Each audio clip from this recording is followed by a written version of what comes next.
Boa tarde a todas e a todos, né? Eu fico meio agoniada de falar sentada, vou ficar em pé, que é acostumado professor assim, né? Dar aula em pé, só fala em pé. Primeiro, é um prazer enorme, né, poder contar com a presença de todos vocês aqui, nessa tarde de hoje, com a presença, né, do ex-ministro e professor, colega lá da UNB, o Eugênio Aragão. Né? Queria cumprimentar todos os que estão aqui, né, direta e indiretamente, né, nesta mesa, muito mais diretamente, né, contribuíram para a realização desse curso, né, dizendo que esse curso ele nasce, né, de uma palavra chamada solidariedade e companheirismo, né, e isso a gente precisa ter muito presente em nossas vidas, ao companheiro, né, Luiz Felipe Miguel, que teve, né, o seu curso lá, inicialmente, questionado pelo então ministro, né, golpista, Mendonça Filho, que é um pernambucano que nos envergonha com esse tipo de medida, né? E a gente se solidarizou e esses cursos multiplicaram-se no país, né?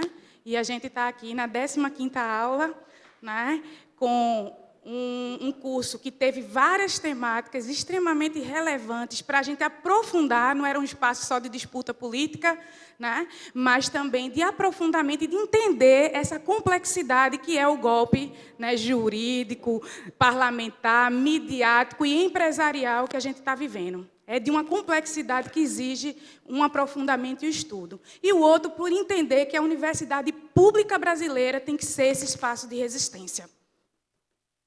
De defender a democracia, porque essa instituição ela faz parte desse processo, a defesa da autonomia da universidade brasileira, a defesa da soberania do nosso país.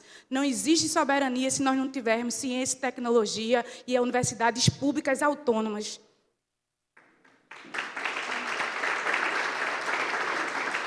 Nós temos que defender fortemente os direitos que foram conquistados ao longo desses anos nesse país. E, por isso, esse curso ele é extremamente relevante, né, porque a gente soma a luta sindical a também um aprofundamento teórico necessário para entender o tamanho do desafio que está posto para nós. Então, espero que essa tarde nos alimente mais uma vez, que a gente saia daqui munido, cheio de força, para derrotar definitivamente esse golpe, libertar Lula livre, e que a gente tenha um Brasil feliz de novo. Nós vamos ter um Brasil feliz de novo e contamos com cada um e cada um que está nesse auditório para fazer valer a nossa luta. Então, até a vitória. Boa tarde a todas e todos. Boa tarde, gente. Como foi apresentado, eu me chamo Manu, tenho a honra de coordenar o Diretório Central dos Estudantes aqui da universidade. Também tenho a honra de ser membro do diretório acadêmico do meu curso, licenciatura em Química, aqui também, da UFRPE, e presidir a União dos Estudantes de Pernambuco. E para nós, do movimento estudantil, não é motivo de grande felicidade estar tendo um curso sobre o golpe, mas é motivo de grande felicidade que a UFRPE está dando resposta para esse golpe que nós chamamos de acordo com o Supremo, com tudo, e disputando a consciência das pessoas. Como a gente sempre vem falando nas aulas, se tem alguém que ainda tem alguma dúvida se foi golpe ou não, eu acho que esses 15 encontros já deixaram bem claro que o golpe que não foi dado no PT e nem foi um golpe dado só no ex-presidente Lula, na ex-presidenta Dilma, a presidenta Dilma, foi um golpe dado no povo brasileiro, nos sonhos, nas perspectivas e no futuro dos jovens e toda a população. E a gente, discutindo sobre os 15 encontros, a gente pôde discutir sobre como o golpe aconteceu, qual é essa estratégia desse sistema que não quer ver a população e não quer garantir os direitos do povo, mas também pode discutir as saídas para o golpe. Eu acho que é isso que a gente tem que começar a discutir também. Quais são as saídas? Eu acho que a UFRPE saiu muito na frente quando a gente fala que a saída é a unidade dos estudantes, dos professores, dos técnicos, trabalhadores, trabalhadoras, a população em geral.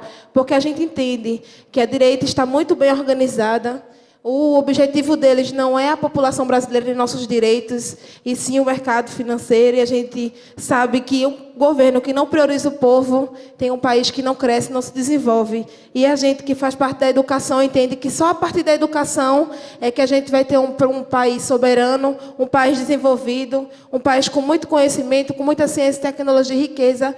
E a gente quer e luta todos os dias pelo Brasil que a gente sonha. E é esse Brasil. É um Brasil em pleno desenvolvimento novamente. Então, a gente conta com todos e com todas. A luta só começou. A gente quer Lula livre, fora Temer, Lula presidente, digo mesmo, porque a gente sabe que só aprovando um projeto que coloque o povo como prioridade, a gente vai conseguir alcançar o Brasil dos nossos sonhos. Parabéns a todos. Obrigada.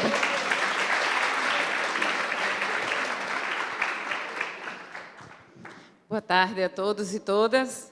Eu queria, aqui em nome do nosso Departamento de Ciências Sociais, da UFRPE, dizer que esse momento é um momento muito especial. O curso ele foi protagonizado, ou melhor dizendo, foi encabeçado pelo DECISO, mas essa iniciativa, de forma nenhuma, foi de um departamento, envolveu 4 departamentos, envolveram diversas instituições, a UFPE, a Fundagem, movimentos sociais, diversos diálogos, né, com outros atores que estão envolvidos no processo de resistência ao golpe. E acho que algo muito importante também foi a própria mobilização, né, dos estudantes daqui da universidade, também de fora da UFPE, no interesse em compreender o golpe e compreender e buscar também as saídas a qual a Manuela se referiu aqui. Acho que algo muito importante, né, de dizer é que esse curso ele é resultado exatamente dessa compreensão de que nós, o país todo, foi duramente afetado pelo golpe e, em particular, as universidades, não apenas pelos problemas e os ataques, né, ao financiamento destas instituições, pelo ataque ao cerceamento do livre pensar, pelo ataque à perda de autonomia, né, que nós estamos sofrendo cotidianamente nas nossas universidades. E não apenas nas universidades, mas também em outros espaços da educação, a exemplo daquilo que foi o duro ataque da reforma do ensino médio. A isso, nós estamos respondendo, nesta ocasião, com muita resistência. Resistência que deixou de ser simplesmente reativa, aquela resistência da gente mobilizar por nossos espaços auto-organizativos, de se juntar às mobilizações de rua, mas também uma ação propositiva, ativa, que está expressa em diversas iniciativas, como a realização do Jura, como a realização do processo de preparação do ENA, como a constituição de um comitê pela democracia do Lula livre, e esse próprio curso. E eu queria destacar aqui o curso, que tem uma particularidade, porque não se trata de uma iniciativa setorial, né, de uma agenda específica da universidade, mas aglutinou todos aqueles professores, né, que estão envolvidos, né, e outros, lógico que outros segmentos também, os estudantes, né, os servidores, para fazer um processo de reflexão que é uma reflexão que não fica, né, uma reflexão que fica em nossos livros, né, ou que não fica nas nossas anotações ou nos nossos artigos, mas uma reflexão que chama para ação. Esse é o sentido do golpe, dessa forma que todos nós nos envolvemos, e tenho certeza, em nome do DECISO e como, né, departamento integrante aqui dessa organização, que muitos outros frutos virão. Obrigada.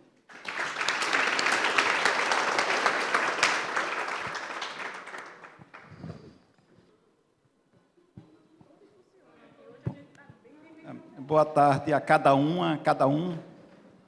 Com pertencimento a esse coletivo de professores, somos mais de 30 professores, né? A todas as entidades, as instituições que a gente sauda aqui em nome de Manu, dos estudantes, e Érica, nossa presidente aqui do FERP, da professora Andréa Buto, do Departamento de Ciências Sociais, e o nosso convidado, jurista, professor, ex-ministro. Seja bem-vindo, saúdo a todos aqui da plateia. E, sobretudo, aos estudantes, né, os participantes do curso, né, que é com encanto e alegria hoje é o nosso 15º, né, essa trajetória, esse caminhar de esperança, de luta, de desvendar, revelar, desnaturalizar as narrativas de dominação E somente espaços como esse, de construções de sonhos, de esperanças e de utopias e de enfrentamentos dessa agenda neoliberal, de todo esse conjunto aí, que é mais dessa complexidade, que hoje a gente está com esse encantamento de desvendar um pouco mais sobre o golpe na perspectiva do judiciário, que certamente o nosso ilustre convidado tem muito a contribuir nessa discussão.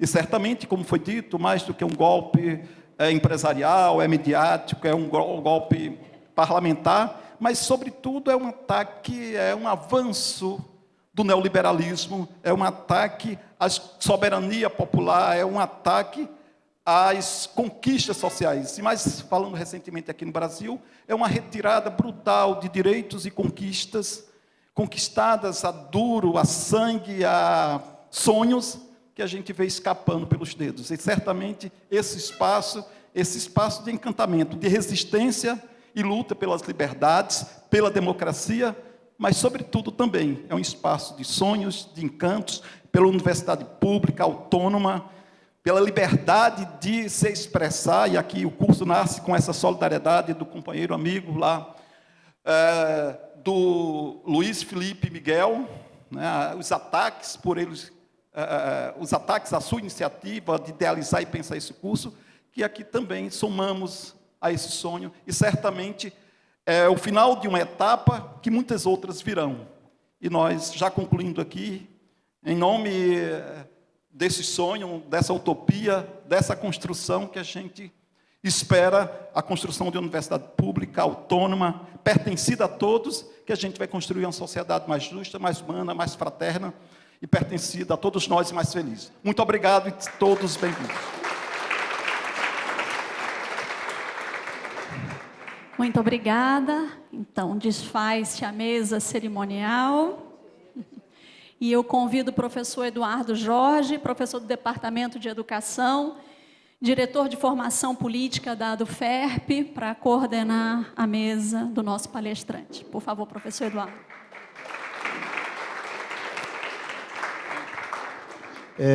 Boa tarde a todos, a todas. Sem mais delongas, vou fazer a apresentação e desde já convido o doutor Eugênio Aragão aqui para compor a mesa.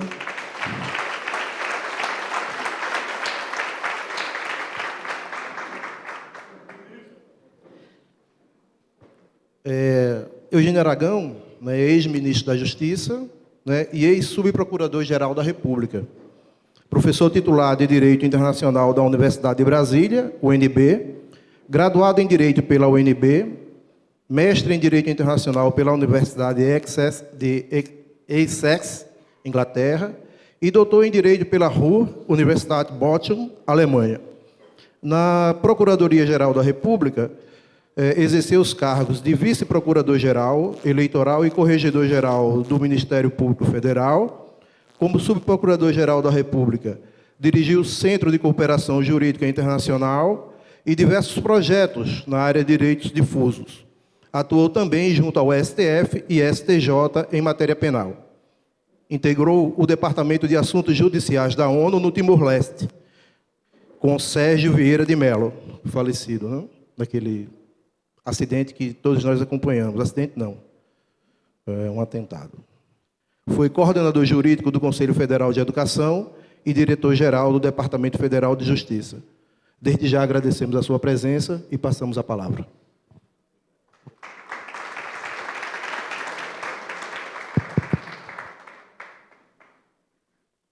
Boa tarde a todas e todos.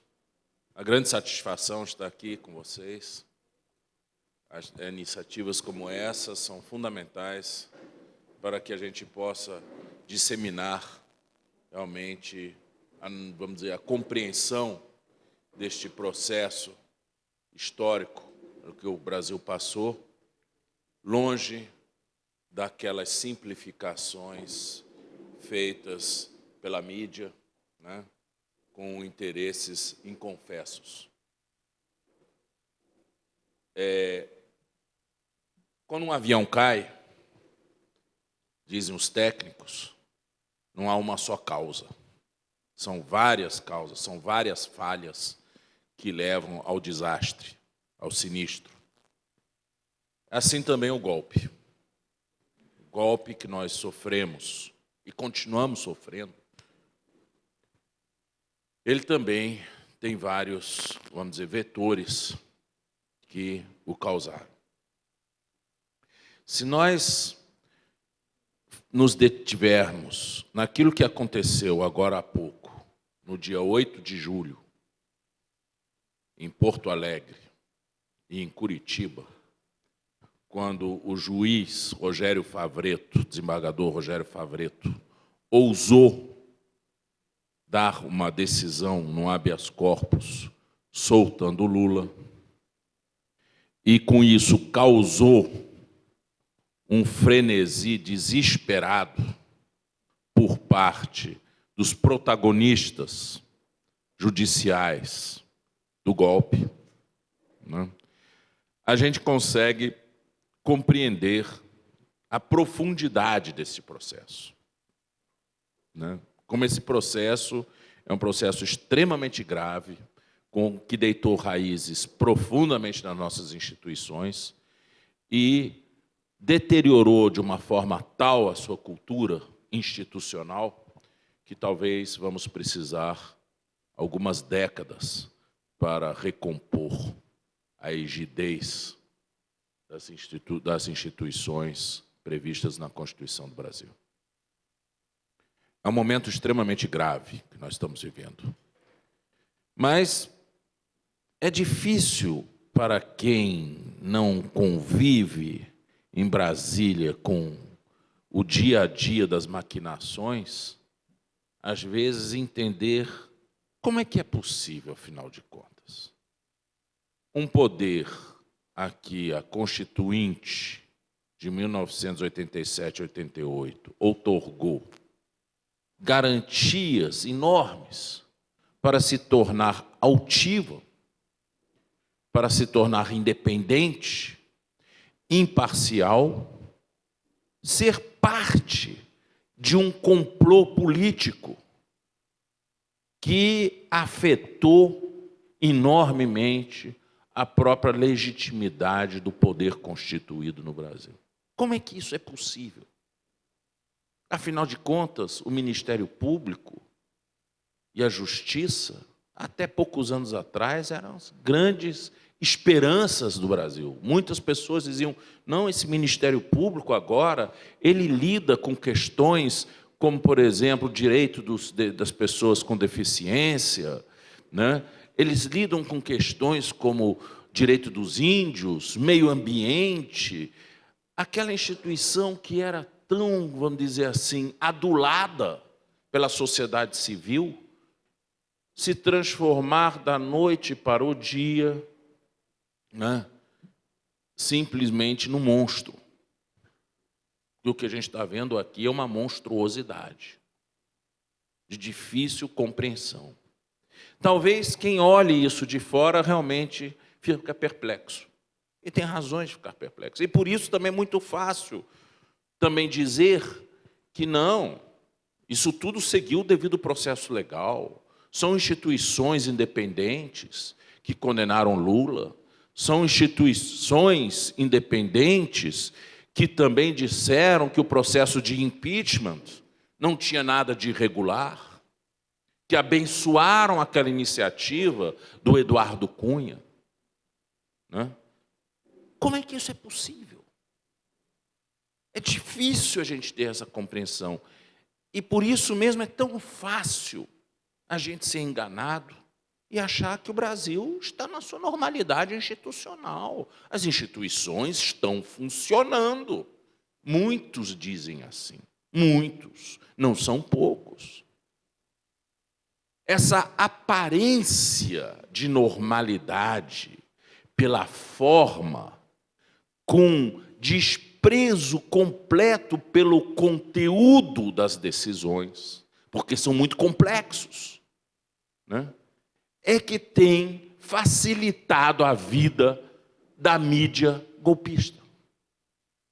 É só se apegar à forma, só se apegar às aparências. Mas o que aconteceu em 8 de julho foi um desserviço a esta mídia que se contenta com as formas.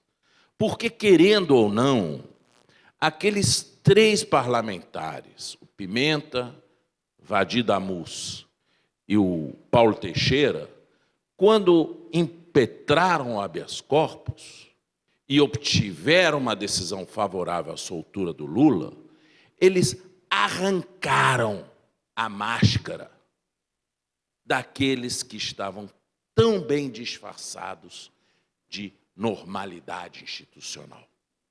E mostraram com todo o vigor, com cores vivas, todo esse processo aberrante de um juiz de férias ligar para o chefe da polícia e lhe ordenar a não cumprir uma ordem de um desembargador.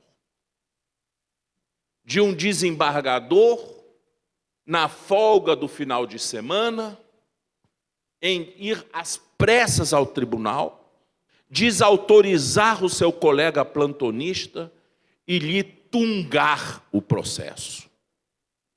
De um presidente de um tribunal que, apesar da evidente competência do juiz plantonista e ausência de jurisdição daqueles que disputavam com ele, vem a dizer de forma cínica que aqui nós tínhamos um caso de conflito de jurisdição e ele resolveu o conflito de jurisdição a favor do relator do caso do Lula.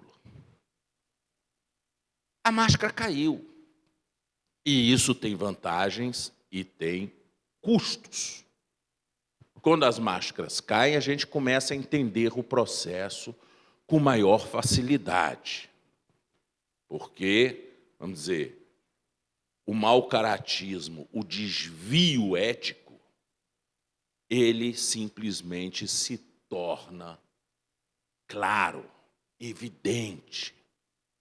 Ele não se esconde mais. Mas qual é o preço disso? Máscaras têm utilidade. Máscaras têm utilidade para garantir um mínimo de nível de conversa civilizado entre os oponentes. A gente finge todos os dias. A gente finge para não brigar. Finge até em casa, às vezes, com o marido, com a esposa. Finge que não ouviu. Né? Melhor não, eu não ouvi, para eu não me aborrecer. Né? Finge, muitas vezes, que não viu o que fez, para não ter que lidar com alguma coisa desagradável. Então, a máscara, ela ajuda a manter um grau de hipocrisia necessário, às vezes, para pacificar. Principalmente quando os contrários são muito arraigados. Quando essa máscara cai, esses contrários não têm mais nada a esconder. Eles foram desnudados, o rei está nu. E a tendência é de quem se desnudou, é de agora aumentar a sua truculência. Claro, porque não tem mais nada a esconder. Para que esconder, agora que todo mundo sabe? Agora tem que simplesmente radicalizar o processo. Então, esse episódio do dia 8, talvez muitos ainda não perceberam o seu significado, implica uma nova qualidade no processo do golpe. De aumento da truculência, de radicalização da oposição às forças democráticas. É nesse momento que nós estamos vivendo, e é neste momento que se coloca a candidatura de Lula a desafiar todo este processo. É um momento muito delicado. Mas para a gente saber como é que a gente vai para frente, como é que a gente vai adiantar os nossos passos, ou como dizia o velho Vladimir Ilyich Ulyanov, né? Что делать? O que fazer? Não é isso? o que nós vamos fazer a seguir, é importante talvez a gente fazer algum tipo de retrospectiva para a gente entender por que nós chegamos até aqui. E não vamos aqui também passar a mão na cabeça de ninguém. Por quê? Porque um processo como esse, como eu disse desde o início, tem vários vetores, tem várias causas. Existe falha mecânica, mas existe também falha humana envolvido nisso. A principal falha humana, nossa, aqueles das forças democráticas que resistiram ao golpe, daqueles que estavam do lado do, vamos dizer, governo popular. O principal erro foi não ter entendido a natureza deste poder judiciário como corporação do Estado.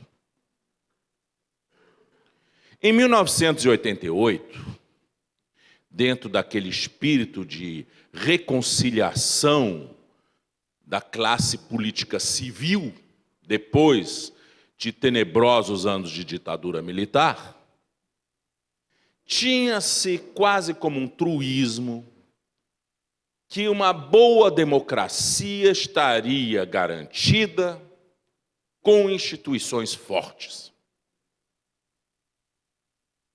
Simplesmente assim. Bastávamos ter instituições fortes que não mais se permitiria aventureiros no espectro político.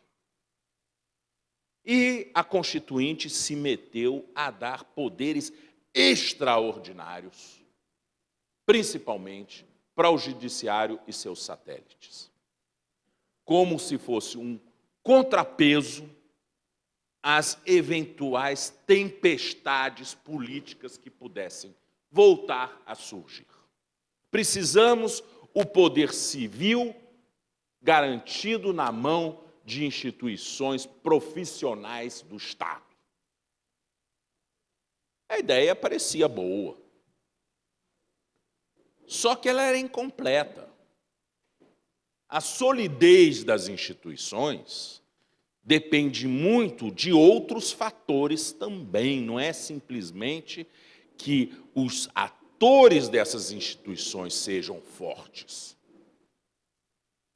Nós precisamos de instituições fortes, sim, mas instituições que prestem contas para a sociedade, que hajam de acordo com as leis estatuídas pela soberania popular, que se autodelimitem, saibam até onde ir e até não onde ir, e que, sobretudo, tenham também um contrapeso disciplinar para os casos de eventuais infrações às normas de conduta dessas instituições. Então, uma democracia, além da representação popular, ela exige participação.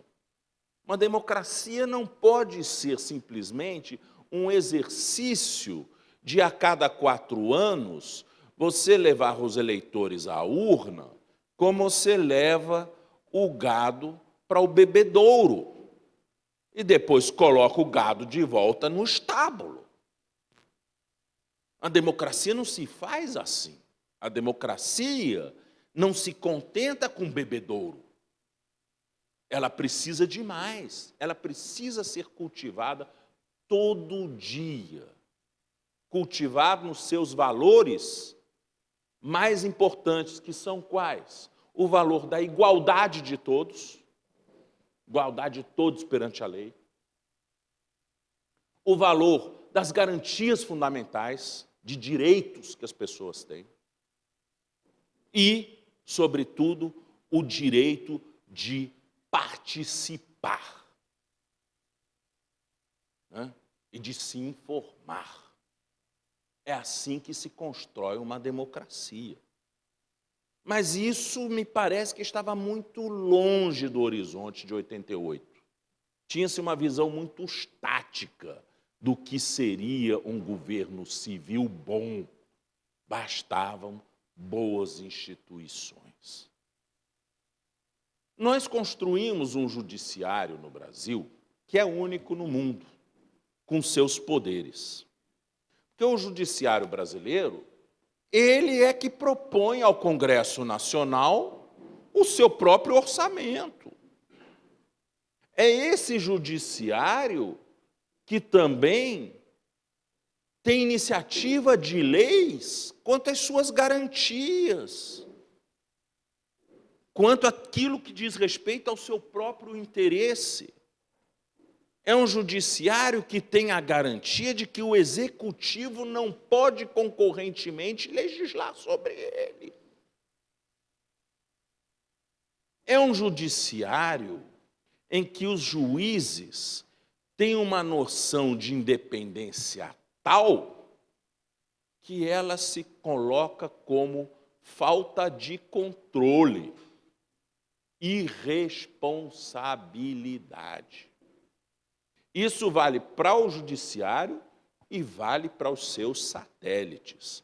Ministério Público, Polícia Judiciária, Advocacia Pública e hoje até a pequena Defensoria Pública, que vai colocando também as suas manguinhas de fora. Ou seja, essas chamadas instituições essenciais à atividade da justiça.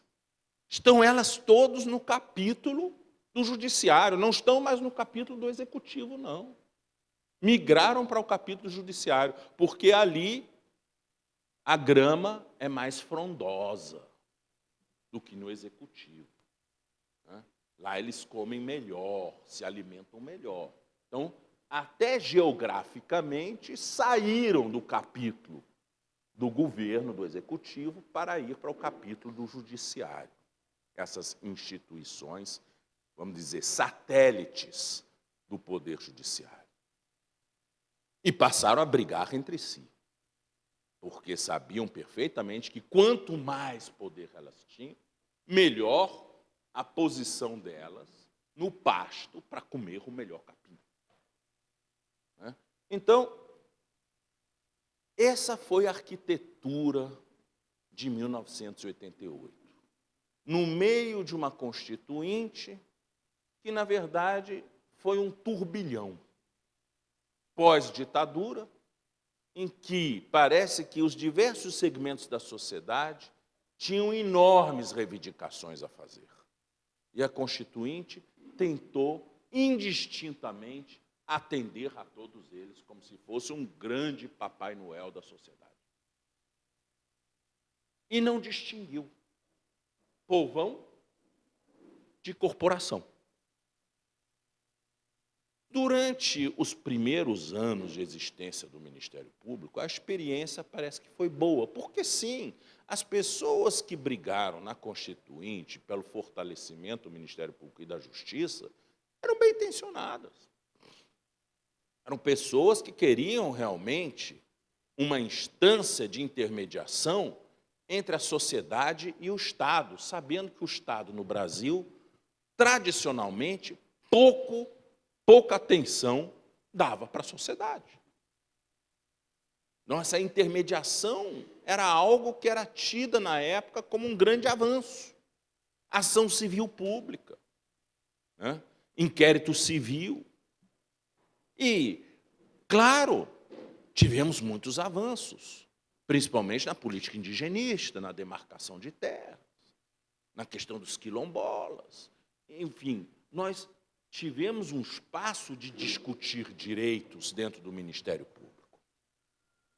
E, curiosamente, também, a oposição a esses governos elitistas, que o governo Sarney, afinal de contas, era, e depois Fernando Henrique Cardoso, Collor de Mello, todos eles, a oposição se servia do Ministério Público, mandava material para o Ministério Público contestar as ações de governo. E o Ministério Público passou a perceber que quanto mais colocava o governo contra a parede, maior era o entusiasmo da opinião pública, da sociedade com sua atuação. E, ao mesmo tempo em que aumentava esse entusiasmo, também aumentava a sua legitimidade como um novo ator político nessa sociedade. E, assim, isso acabou sendo um mecanismo de autoalavancamento. Mesmo que não fosse algo, vamos dizer, premeditado, é algo que seguiu a um natural impulso. Havia demanda, o Ministério Público correspondia a essa demanda com sua atuação, recebia aplauso e era prestigiado no Estado por conta desse seu poder e essa sua exposição. A revista Veja era uma das que mais festejavam esse Ministério Público novo. Quando o Collor foi derrubado, estavam lá os meninos, os intocáveis, uns jovens procuradores ali trabalhando com Aristides Junqueira Alvarenga para derrubar Collor de Mello. Mas aí é engraçado que essa oposição, e principalmente os movimentos de esquerda, plantaram o ovo da serpente. Plantaram o ovo da serpente ali.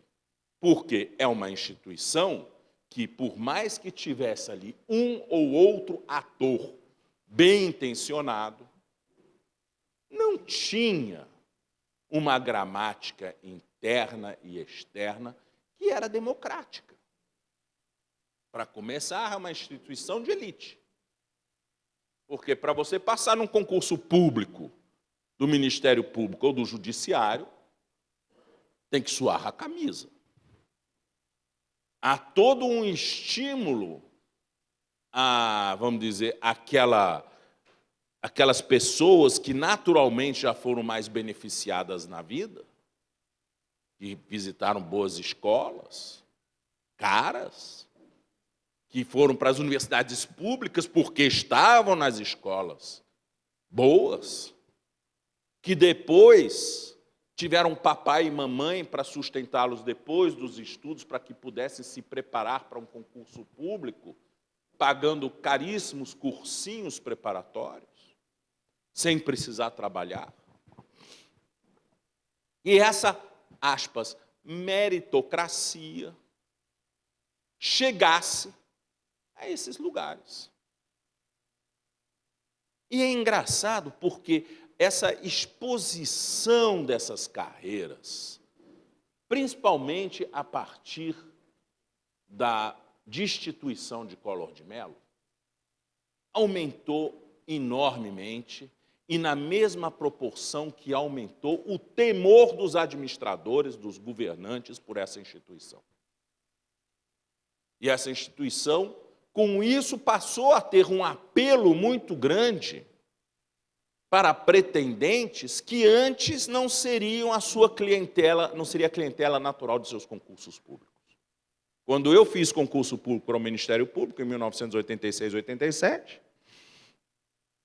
quem era a clientela básica eram pessoas que já tinham alguma experiência na vida. Eu mesmo tinha 7 anos, naquela altura, de serviço público federal no Ministério da Educação, Ministério da Justiça, uma experiência. Era assim como um upgrade na sua carreira que já tinha começado. E era basicamente um público de funcionários públicos. Mas a elite das faculdades de Direito olhavam para esse tipo de carreira com um certo desprezo.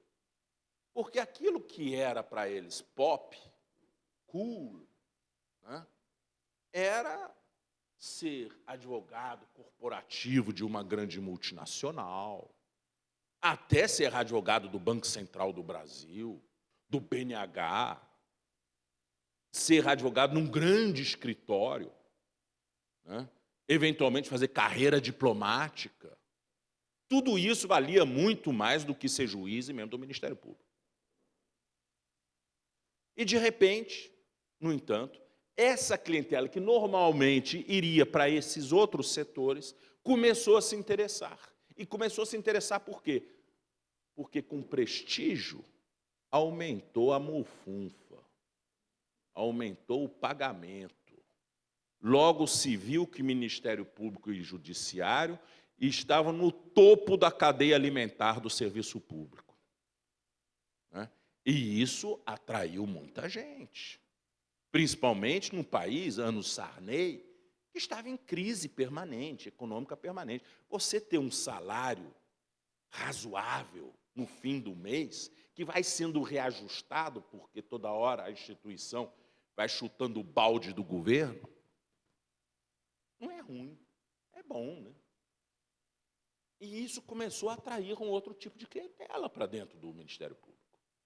Aquela turma que chega lá, depois de suar a camisa, tem que se tirar o chapéu para eles, suam a camisa durante 3 anos para passar num concurso público desse, mas na hora que passam, eles pensam assim, bom, eu plantei 3 anos, agora está na hora de colher. O que tem aqui para mim? Essa é a atitude básica de quem entra nessas instituições. O que tem aqui para mim? Os primeiros vão ser colocados lá no cafundó do Judas, porque é início de carreira. Vão lá, no caso do Ministério Público Federal, vão lá para Macapá, Presidente Médici em Rondônia, Cacoal, para aqueles cantos. Ninguém sai de Ipanema ou dos Jardins Paulistas para ir para Cacoal.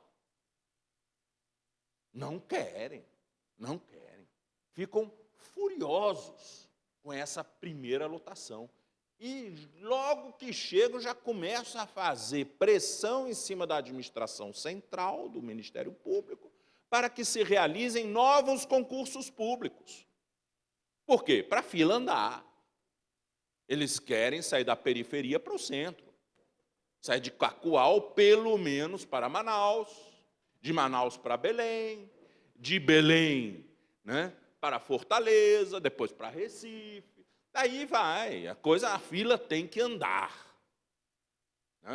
Então, o Ministério Público vai fazendo concurso atrás de concurso e colocando gente adoidada lá dentro, fortalecido, vamos dizer, nessa sua iniciativa, pela chamada interiorização da Justiça Federal, que foi uma válvula que encontraram para fazer esse sistema crescer e se capilarizar. Interiorização que criou novas demandas de direitos, que é bom, não é ruim não, mas, por outro lado, foi feito de uma forma completamente atabalhoada, sem nenhum tipo de planejamento. As sessões judiciárias são colocadas conforme os interesses mais comezinhos de prefeitos, de deputados e tudo mais, que estabelecem aqui e ali uma sede da Justiça Federal para privilegiar o município e tudo mais. E isso vai, claro, que atendendo a essa demanda de fuga da periferia para o centro, esses novatos que entram na carreira. E o Ministério Público fazendo concurso a rodo. Todo ano, teve ano que teve 2 concursos públicos no Ministério Público Federal, para você ter ideia. E cada concurso público, nesse, passa pelo menos 70, 80 novos. Antigamente, os concursos como que eu fiz, tinha 20, 30, e era feito de 4 em 4 anos. Agora não, é todo ano, às vezes 2 vezes por ano, um concurso, para atender essa demanda interna. E as associações vão para em cima do Congresso Nacional para forçar a aprovação de novas vagas, e novas vagas, e novas vagas, e novas vagas.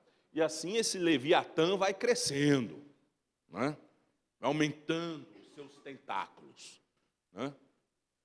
se alimentando por essa dinâmica egoísta interna.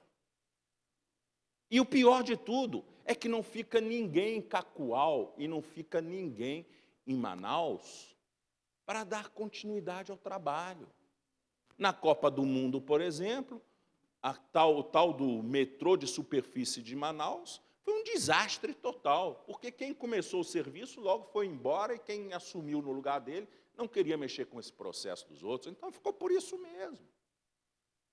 né? O serviço se tornou de péssima qualidade nesses lugares de periferia, porque o membro do Ministério Público fica lá 1 ano, 2 anos e já vai embora. Não quer ficar lá. Quer ir para o centro, porque é isso, para isso que eles foram formados, né? Para serem poderosos e viver no centro e não na periferia. Bom, esse tipo de atitude, naturalmente, leva a que esses atores dessas carreiras de Estado acabam se utilizando dos seus poderes, de suas prerrogativas, para se alavancarem. É natural. Já que a lógica é essa, o que tem aqui para mim? Então, aquilo que eles fazem é sempre direcionado nesse sentido do autoproveito. Então, as iniciativas acabam sendo tomadas para este fim. Um concurso público, do jeito que é feito hoje, é um mecanismo extremamente deficiente de recrutamento. Pode até ser, segundo alguns, mais democrático, porque não identifica os candidatos, não permite o clientelismo, dá mais chances iguais para todos os concorrentes. Mas nós sabemos que isso é uma balela, a mesma balela da meritocracia, em que tem alguns que estão na pole position, né, com pneus muito melhores do que o resto, que está com pneu careca, né, lá atrás, e que não tem a mínima chance de chegar na frente nessa corrida. Né?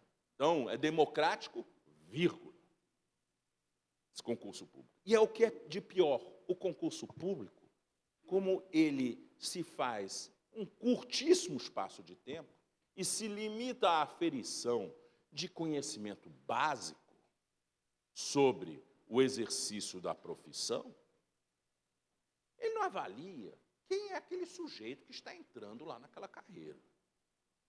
Nem caráter, nem qualidade do trabalho, eficiência, nada disso. O sujeito é nada mais do que um repositório de informações captadas por meio de um processo mnemônico, de decoreba.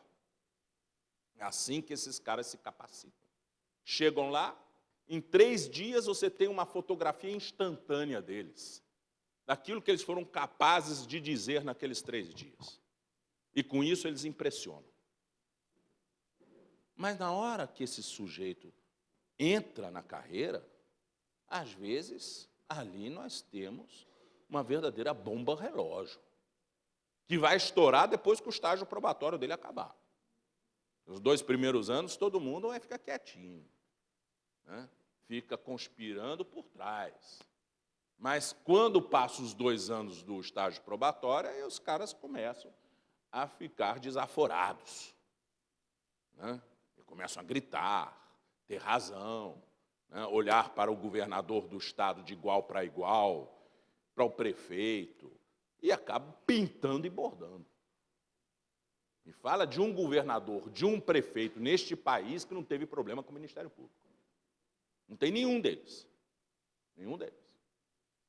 Tá? Ou seja, se criou uma verdadeira bomba relógio com esse Ministério Público para estourar a qualquer momento, que se alimenta de iniciativas de fazer o poder constituído tremer nas bases. Para quê? Para se tornar mais solícito às suas reivindicações. O Ministério Público não precisa fazer greve. O Ministério Público, quanto muito, vai desfilar lá no Supremo Tribunal Federal, todos eles de terno preto, parece um monte de urubu lá, dizendo temos que valorizar a carreira, né? Valorização da nossa carreira. Mas não vai nada além disso.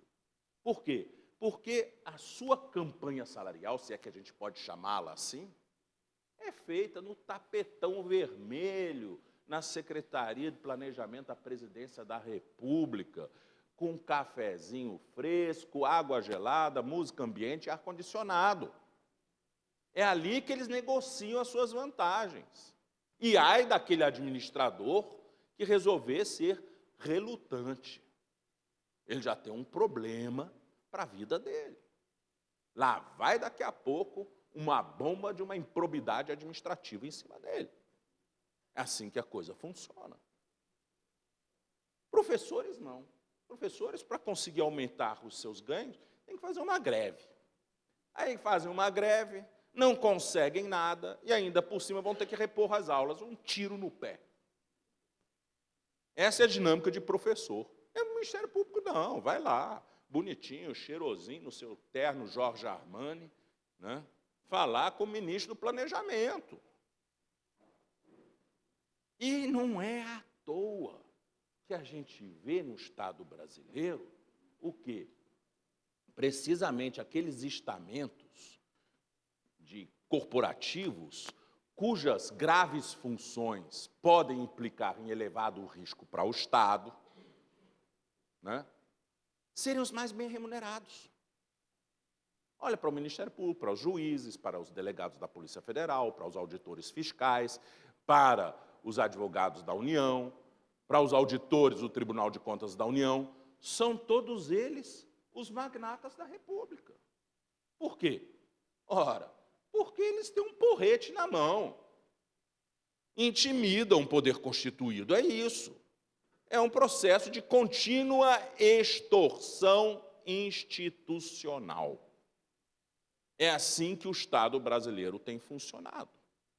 E tem funcionado assim por quê? Principalmente porque a Constituinte se esqueceu de um detalhe. Naquela hora de ficar dando presente para todo mundo, esqueceu de criar critérios de distribuição desses presentes. A remuneração no serviço público brasileiro é anárquica. Não há sistema de remuneração. Cada um ganha conforme pode pressionar o governo. São mais de 400 diferentes categorias só no Poder Executivo, todos eles com suas campanhas salariais diferentes, negociando com o governo e, claro, que levam a melhor aqueles que constrangem mais o administrador. Você troca na bandeira do Brasil a ordem e progresso e coloca lá: quem não chora não mama. Não é isso? Que é isso que acontece no serviço público. Quem não chora não mama. Se seu choro for baixinho e não ameaçar ninguém, você não é ouvido. Agora, se você tiver um vozeirão, mas o governo atende. Então, este é o sistema, é o legado, infelizmente, anárquico dessa Constituinte, que não pensou nisso. Espera aí, tudo bem, eu vou fortalecer essas instituições, mas eu preciso minimamente discipliná-las. Eles não podem ganhar mais do que os outros só porque são bonitinhas. Em todo e qualquer Estado amadurecido, Estado de Direito amadurecido, existem sistemas remuneratórios, em que carreiras guardam proporções entre si.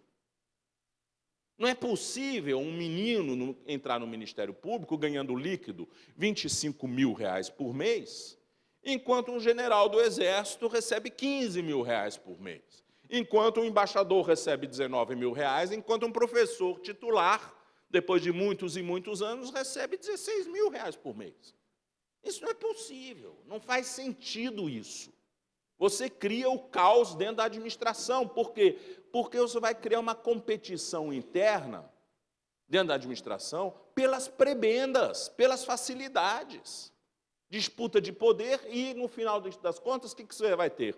Um Estado fragmentado, fraco, em que, na verdade, prevalece o balaio de gatos, todos brigando entre si. E isso tem tido também efeitos extremamente nefastos na interferência externa dentro do Brasil, porque o Estado brasileiro é fraco. Ele é fraco porque, estruturalmente, ele não consegue criar diálogo entre as carreiras e nivelá-las em importância. Então, o que acontece? Quando eu estava no Ministério Público, alguns anos atrás, eu entrei com uma ação para demarcar a área indígena Yanomami, lá em Roraima, juntamente com minha colega Débora Duprá. E tivemos sucesso, conseguimos praticamente acabar com todas aquelas iniciativas dos milicos de criar Calha Norte ali, tudo mais. Conseguimos quase 9 milhões de hectares demarcados para os índios. Uma área parecida com a Bélgica, né, para os Yanomami. Claro, sofreu muitas críticas, mas foi um fato inédito na época, na história do Brasil, do Estado, na época do Collor, conceder essas terras aos índios, na fronteira da Venezuela.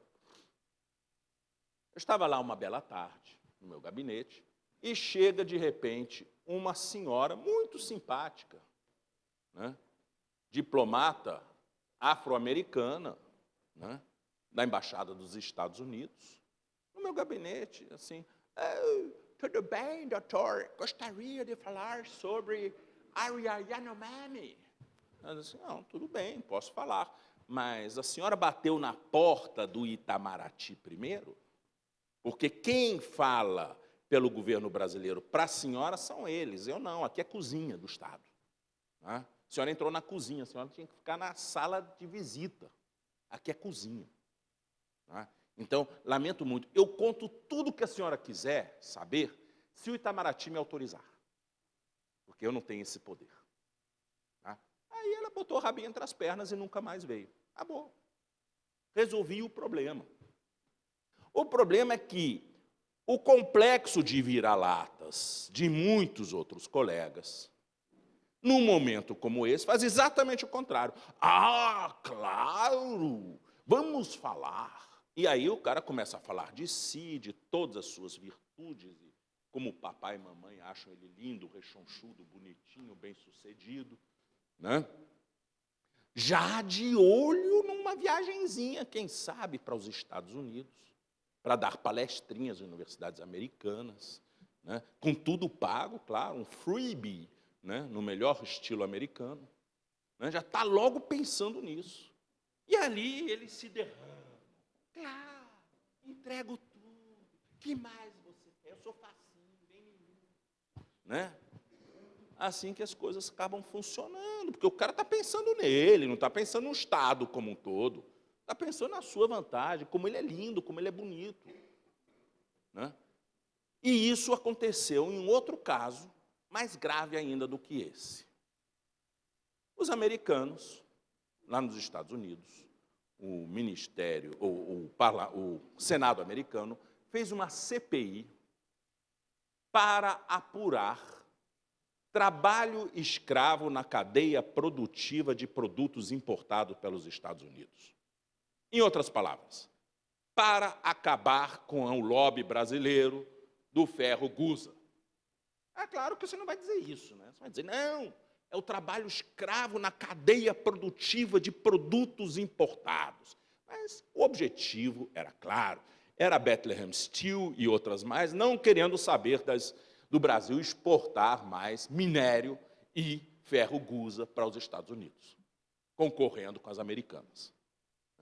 Aí, sou abordado, eu estava na cooperação internacional da Procuradoria, sou abordado pelo representante do Homeland Security americano, na embaixada, dizendo, olha, vamos com um problema aqui. Isso está criando muita tensão com o governo brasileiro. Nós gostaríamos de trazer uns parlamentares para o Brasil para eles visitarem algumas carvoarias. O governo brasileiro está muito resistente. Será que vocês podiam nos ajudar nisso? Porque você escolhe as carvoarias e já vai escolhendo logo aquelas que não têm trabalho escravo. E aí a gente acaba com essa brincadeira. O senhor não acha isso interessante? Eu disse assim, bom, eu acho isso muito interessante, desde que o Itamaraty também ache, né? Se ele achar, eu passo a conversar com vocês. Então, vamos ver. Peguei o telefone, liguei para o Itamaraty, Departamento de Direitos Humanos. Olha, tem aqui um pessoal da Embaixada dos Estados Unidos querendo que a gente ajude. O que vocês acham disso? De jeito nenhum. Questão de princípio.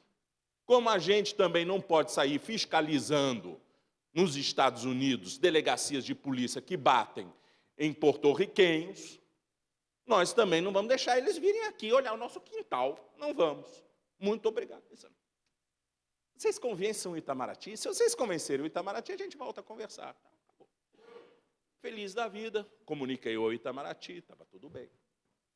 Só que os caras não são bobos. Fazem o quê? Deram uma volta, foram lá no Ministério Público do Trabalho. E lá bateram na porta de um outro. Oi, com a mesma conversa. Diz, claro, o Ministério Público do Trabalho cuida do trabalho.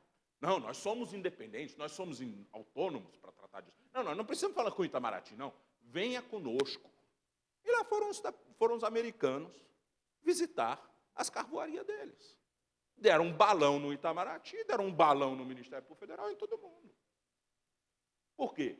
Essa disputa de podres poderes entre as carreiras.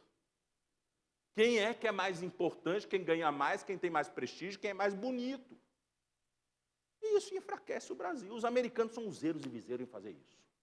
Fazem cooperação direta com a Secretaria de Segurança Pública Estadual, sem passar pelo Ministério da Justiça, sem passar pelo Itamaraty. Vão lá direto. Chamam lá os policiais civis e militares para irem fazer treinamento nos Estados Unidos. Pronto. Já tem amiguinhos em toda a área, principalmente de controle de narcotráfico. É assim que eles trabalham. Cooptando. E o Estado não tem controle sobre isso. Porque esses órgãos não são independentes, eles são soberanos. Né? Eles são verdadeiros Estados dentro do Estado. Ninguém toca com eles. Esse é o grande problema desse sistema de fortalecimento institucional que a Constituinte promoveu, sem pensar no resto. A primeira coisa que tinha que se fazer para frear o ímpeto dessa garotada, botar o guizo no gato, né, era o quê? Criar um sistema remuneratório, um sistema que merecesse esse nome, em que houvesse proporcionalidade de ganhos. É o que eu chamo de matriz remuneratória nacional do serviço público. Foi a primeira coisa que Napoleão fez para estruturar o Estado francês. Bem cartesianamente, fez o quê? Um plano cartesiano com 2 vetores, complexidade e risco, e lá nesse plano colocou todos os cargos do Estado. Quem tinha mais complexidade, quem tinha mais risco, com isso foi criando um sistema de classificação de cargos que mantinham entre si proporções. E esse sistema, bem ou mal, é o sistema que hoje prevalece em todos os estados modernos do mundo afora. Sistema de classificação de cargos a nível global, todos os cargos. Para isso, você tem que fazer algumas mudanças na Constituição. Acabar com essa ideia de teto constitucional no judiciário. O teto constitucional de ganhos tem que ser estabelecido pela Lei de Diretrizes Orçamentárias todo ano. Portugal, por exemplo, quando esteve na sua mais profunda crise, fez o quê? Cortou os ganhos dos funcionários públicos. Cortou mais em quem ganhava mais. Os juízes em Portugal perderam 20% do seu salário por causa da crise. Houve grita? Houve grita, mas não tinham o que fazer. Era para todo mundo. O que ia fazer? Agora, aqui não. Aqui a gente está ainda numa ideia de século XIX que o mundo só progride para frente, né? Que nem Comte, que nem o Manifesto Comunista, né? Aquela ideia bem otimista do século XIX. O mundo só vai para frente, só tem progresso, né? Claro, em plena Revolução Industrial, a cabeça das pessoas estava mais ou menos assim. Até que no século XX vem um tal de Holocausto e gata a marcha ré. A história pode ir para trás também, não precisa ir só para frente. Ela tem também marcha ré. Né? E hoje nós somos bem mais cuidadosos com isso. Né? Então, ganhos podem diminuir também, não precisam só aumentar. Agora, é importante saber onde é que você vai diminuir. Claro que você começa a diminuir, não vamos dizer, na espuma do chopp, né? Até você chegar no chopp mesmo. Primeiro você diminui o colarinho, né? E é assim que se faz nas democracias modernas.